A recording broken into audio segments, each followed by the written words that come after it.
আজকে আমাদের বাসায় শাক রান্না হবে। এই যে শাক রান্না হচ্ছে, এখানে শাকগুলো ঢেলে দিল। এই যে দেখেন লাল শাক,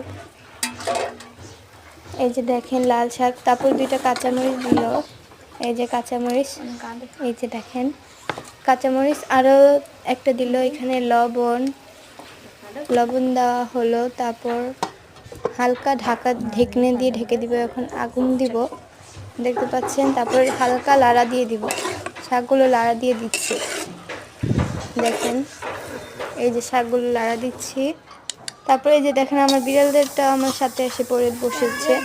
এই যে এখানে পেঁয়াজগুলো দিয়ে দিয়েছি, শাকটা বাগার দেবো আর কি। তেল দিয়েছি, এই যে দেখেন। তারপর হালকা নাড়াচাড়া দিব,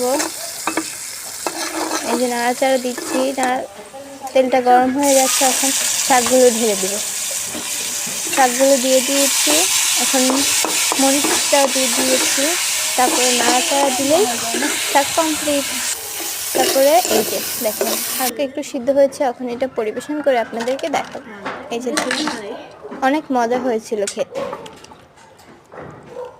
দেখেন আপনারাও চাইলে বাসায় এভাবে বসে বানাতে পারেন। টাটা, আল্লাহ হাফেজ। দেখেন